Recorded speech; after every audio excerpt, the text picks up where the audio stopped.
Partnership business क्या होता है, इसको कैसे रजिस्टर करवाया जाता है, इसकी चैम्बर ऑफ कॉमर्स में रजिस्ट्रेशन का क्या तरीकाकार होता है, इसके अलावा एफबीआर में इसको कैसे रजिस्टर करवाया जाता है और बैंक में अकाउंट खुलवाने के लिए कौन कौन से डॉक्यूमेंट चाहिए होते हैं। इस वीडियो में हम ये सब बातें डिस्कस करेंगे। This is Faisal Waqas and welcome to Mian Faisal and company. Partnership business के बारे में तो हर किसी ने सुना होगा, उसका कॉन्सेप्ट भी क्लियर होगा कि इसमें दो से ज़्यादा लोग आपस में मिल के डिसाइड करते हैं कारोबार शुरू करने के लिए और अपने कितना कितना किस किस ने सरमाया लगाना है ये भी डिसाइड करते हैं। सबसे पहले इसको मतलब कि दो या दो से ज़्यादा लोग, अभी इसमें नेक्स्ट मैं दो लोग की बात करूँगा कि दो बंदे बैठते हैं आपस में डिसाइड करते हैं। एक कहता है जैसे फुटबॉल का कारोबार शुरू करने के बारे में सोचते हैं तो वो कहते हैं जी हम एक फ़ुटबॉल की फैक्ट्री बनाते हैं, इसको शुरू करते हैं। एक बंदा कहता है मेरे पास पैसे हैं लेकिन मुझे नहीं पता कि फ़ुटबॉल कैसे बनता है, लेकिन मैं जैसे एक्सपोर्ट वगैरह को जानता हूँ उसको कैसे करनी है। दूसरा बंदा कहता है यार पढ़े लिखे तो मैं है कोई नहीं, मुझे इतना पता है कि मैं पिछले 20 साल से फुटबॉल बना रहा हूँ, किसको कैसे बनाना है, कौन सी चीज़ कहाँ से मिलनी है, मतलब कि इसके मामला क्या हैं। एक बंदा अपनी स्किल बेच रहा है और दूसरा बंदा सरमाया दे रहा है, ठीक है। अब दो बंदे बैठ के कुछ बातें वर्बली तय करते हैं, उसके बाद वो कहते हैं यार कल को हमारा लड़ाई झगड़े से बचने के लिए हम ये सब चीज़ें जो है ना किसी लिख लेते हैं, ठीक है। और जब कुछ इन चीज़ों को डॉक्यूमेंटेड करते हैं, इसके स्टाम्प के ऊपर लिखते हैं तो इसको पार्टनरशिप डीड कहते हैं। हम अब डिस्कस करते हैं कि रजिस्टर्ड करवाने का तरीकाकार क्या होता है। पार्टनरशिप डीड अगर दो बंदे लोकल काम कर रहे हैं, अगर वो एक्सपोर्ट नहीं करना चाहते तो फिर वो सिंपल एफबीआर में रजिस्टर अपना कारोबार करवाएंगे और साथ पार्टनरशिप डीड बना देंगे। अगर लोगों का ख्याल है कि वो इसको एक्सपोर्ट भी करना चाहें, मतलब कि अपनी प्रोडक्ट को मुल्क से बाहर भी बेचना चाहें, तो फिर वो अपनी फर्म को भी रजिस्टर्ड कराएंगे चैम्बर ऑफ कॉमर्स में। अब उसकी वजह क्या है? पाकिस्तान में आप जिस सिस्टम से ई फॉर्म इशू होता है इसको वीबॉक कहते हैं और वीबॉक के लिए आपका सेल टैक्स होना ज़रूरी है और सेल टैक्स के लिए आपकी चैम्बर ऑफ कॉमर्स में कारोबार रजिस्टर्ड होना ज़रूरी है, आपकी कंपनी वहाँ रजिस्टर्ड हो, यानी कि ये सारी चीज़ें एक दूसरे के साथ कनेक्ट है। अब हम बात करेंगे एक्सपोर्ट के हवाले से भी और लोकल भी, ताकि मेरी इस वीडियो में दोनों कॉन्सेप्ट क्लियर हो जाएं। जो लोग पार्टनरशिप को लोकल सतह पर रजिस्टर्ड करवाना चाहते हैं उनके भी मामला क्लियर हो जाएं और जो लोग एक्सपोर्ट करना चाहते हैं वो भी। सबसे पहले हम डिस्कस करेंगे, पहले जो दो लोग एक कारोबार का नाम सोचेंगे, ठीक है जी। सोचने के बाद जैसे उन्होंने सोच लिया ABC एंड कंपनी, वो चैम्बर ऑफ कॉमर्स में जाएंगे, वहाँ जाके अपना नाम चेक करवाएंगे क्या पहले किसी ने इस नाम से कंपनी रजिस्टर्ड नहीं करवाई। अगर किसी ने रजिस्टर्ड नहीं करवाई तो वो वहाँ कुछ फीस पे करने के बाद अपना नाम रिज़र्व करवा लेंगे खास टाइम के लिए। नेम रिज़र्व करवाने के बाद वो कंसल्टेंट के पास जाएंगे किसी, या अगर वो खुद कर सकते हैं तो ऑनलाइन जो है वो अपना NTN बनाएंगे, यानी कि नेशनल टैक्स नंबर लेंगे, जिसके ज़रिए उनकी एफबीआर में भी कंपनी रजिस्टर्ड हो जाएगी। कंपनी पार्टनरशिप कंपनी को AOP भी कहते हैं, एसोसिएट ऑफ पर्सन, ठीक है जी। AOP का NTN अलहदा बनेगा और पार्टनर्स का जो NTN है वो अलहदा उनके नेम से बनेगा। जैसे ही NTN बनेगा कंपनी एफबीआर में रजिस्टर्ड हो जाएगी, ठीक है जी। और ये उसकी शर्त भी है कंपनी रजिस्ट्रेशन के लिए। उसके बाद ये एक स्टैंप बनाएंगे, यानी कि जो कंपनी की सील होगी, जहाँ भी पार्टनर के साइन होंगे साथ स्टैंप लगेगी, वहाँ ऊपर कंपनी का नाम होगा, नीचे पार्टनर लिखा होगा। थर्ड लेटर हेड बनाएंगे। फिर जो डीड, जो स्टाम्प के ऊपर इन्होंने अपनी टर्म एंड कंडीशन लिखी है, जैसे कंपनी का नाम, कंपनी कब से अपना कारोबार शुरू करेगी, कौन कितना कितना पैसा डालेगा, किसको कितना कितना फ़ायदा होगा, नुकसान की सूरत में कौन कितना कितना नुकसान पड़ेगा, कंपनी किस जगह पे वाक़या होगी, किस बैंक में कंपनी का पार्टनरशिप का अकाउंट ओपन होगा, किस बैंक की ब्रांच में ओपन होगा, उसमें साइन कौन कौन कर सकता है, इसके अलावा उसमें कितना बैलेंस हमने मेंटेन करना है, और नेज पे हम इसको अकाउंट को इतने टाइम के बाद हम इस अकाउंट को क्लोज करके नया अकाउंट ओपन करवा देंगे।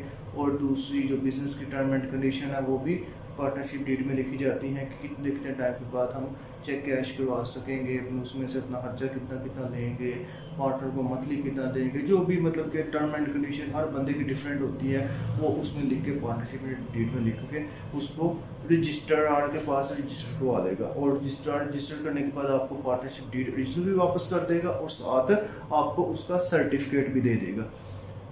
ये आपके डॉक्यूमेंट हैं उस, और साथ जो आपको चैम्बर ने नेम रिजर्व करने के बाद अप्रूवल के बाद कुछ डॉक्यूमेंट फिल करने के लिए देंगे, वो 3-4 पेजेस होंगे, वो आपने फिल करने हैं। और साथ आपने ये जितने डॉक्यूमेंट मैंने बताए हैं वो अपने चैम्बर में जमा करवाने हैं। आपकी चैम्बर ऑफ कॉमर्स में रजिस्ट्रेशन हो जाएगी, वो आपको सर्टिफिकेट इशू कर देंगे। चैम्बर ऑफ कॉमर्स में आपने कौन कौन से डॉक्यूमेंट जमा करवाने हैं?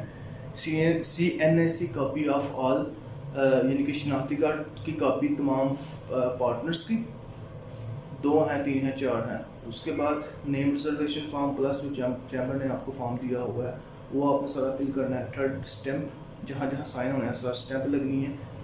उसके बाद लेटर हेड, उसके ऊपर भी आपने रिक्वेस्ट लिख के देनी है, साथ ही साइन करने हैं।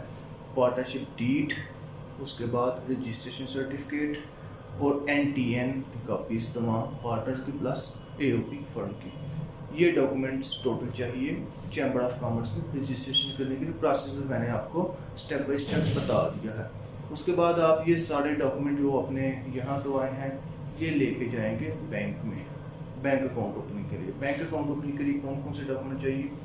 CNAC copy of all partner, NTN तमाम पार्टनर का प्लस कंपनी का NTN, form C plus partnership deed, registration certificate भी कहा जाता है। उसके बाद आपका हो गया लेटर हेड और स्टैम्प। लेटर हेड के ऊपर आप एक अकाउंट ओपनिंग की रिक्वेस्ट लिखेंगे और साथ जो अकाउंट ओपनिंग के हवाले से आपने पार्टनरशिप डीड में लिखा हुआ है वो भी आप साथ मेंशन करेंगे।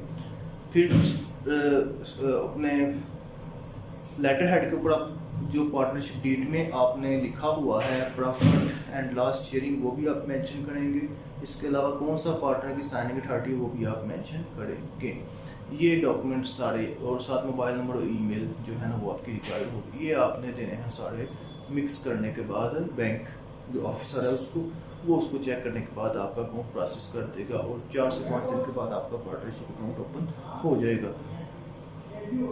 जब आपका अकाउंट ओपन हो जाएगा फिर आपने अकाउंट मेंटेनेंस लेटर लेना है, पार्टनरशिप डीड लेनी है, रजिस्ट्रेशन सर्टिफिकेट लेना है, चैम्बर का सर्टिफिकेट लेना है, NTN की कॉपी, घर का बिजली का बिल, ठीक है, ईमेल और मोबाइल नंबर आपने अपने कंसल्टेंट का देना है, वो आपका सेल टैक्स रजिस्टर्ड करवा देगा।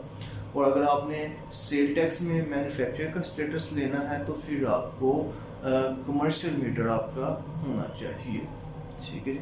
ये रिक्वायरमेंट है सेल टैक्स के लिए। और फिर सेल टैक्स के बाद आप कस्टम में वीबॉक अप्लाई करेंगे, ठीक है। इसकी वीबॉक से एक अलग टॉपिक है, उसकी मेरी पूरी वीडियो मौजूद है, सही। ये एक्सपोर्ट का और लोकल दोनों मैंने आपको बता दिया। लोकल के लिए चैम्बर में रजिस्ट्रेशन जरूरी नहीं है, लेकिन अगर आप वहाँ अपनी कंपनी रजिस्टर करवा लें तो आपका नाम रिजर्व हो जाएगा, कल को कोई बंदा ये नेम नहीं ले सकेगा, ठीक है जी। आपका बिजनेस स्केल हो जाएगा, आपके मामले क्लियर हो जाएंगे। पार्टनरशिप डीड क्या है ये मैं इसमें भी मैंने थोड़ा सा बताया, लेकिन इसकी मेरी अलग वीडियो भी मौजूद है, आपको देख सकते हैं कि इसकी लीगल वैल्यू क्या होती है, इसमें कानूनी मामले क्या क्या हो सकते हैं, वो मेरे चैनल पे मौजूद है। इस वीडियो में आज हमने डिस्कस कर लिया है कि पार्टनरशिप बिजनेस कैसे रजिस्टर किया जाता है। अगर अब आपको ये मेरी वीडियो पसंद आती है तो इसको लाइक करें, सब्सक्राइब करें मेरे चैनल को और दोस्तों के साथ भी शेयर करें। मैं भी कि जो लोग अपना कारोबार शुरू करना चाहते हैं, उन सरमाए की कमी की वजह से वो कोई बंदा ढूंढ लेते हैं लेकिन डरते हैं रजिस्ट्रेशन सर्टिफिकेट यानी कि चार्जेस। इसमें आपका जो टोटल एक्सपेंस मैं आपको बता देता हूँ, इसमें आपका कोई खास एक्सपेंस नहीं आएगा। मतलब कि एक्सपेंस से मुराद ये है कि इसमें रजिस्ट्रेशन चैम्बर में तकरीबन आपका कोई 6500 चैम्बर में लग जाएगा और 1500 रुपये आपका ये स्टैम्प, लेटर हेड और NTN का लग जाएगा। ठीक है जी। और ओवरऑल तकरीबन 15 से 20 हज़ार के खर्चे में आपकी तमाम के तमाम मामला आपके इसके क्लियर हो जाएंगे। Partnership, firm registration, partnership deed registration, plus bank account के, प्लस सेल टैक्स के। ठीक है, वी बुक का आपका 20 से 25 हज़ार का कदम लग जाएगा। यानी कि वी बुक अगर आप लोकल कारोबार करना चाहते हैं तो 10 हज़ार के अंदर आपके सारे मामला क्लियर हो जाएंगे। और अगर आप एक्सपोर्ट के लिए मुकम्मल चीज़ें करना चाहते हैं तो तकरीबन 40 से 50 हज़ार में आपके सारे मामला क्लियर हो जाएंगे। ठीक है, ये एक्सपेंसिव आप अपने जेल में रखें, इससे ज़्यादा लग सकते हैं, कम नहीं। सही है। तो अगर आप मेरी खिदमत लेना चाहते हैं तो सियालकोट रेलवे रोड पर मेरा ऑफिस मौजूद है, आप एनी टाइम विजिट कर सकते हैं। मैं और अगर आपको गाइडेंस जिस चाहिए तो वीडियो के एंड पे मेरा मोबाइल नंबर मौजूद है, आप मुझे व्हाट्सएप पे टेक्स्ट मैसेज कर सकते हैं, वॉइस मैसेज मुझे कॉल कर सकते हैं। वर्किंग आवर्स के दौरान मैं आपको गाइड करूँगा। दुआ में याद रखिएगा, अपना ख्याल रखिएगा। अल्लाह हाफिज़।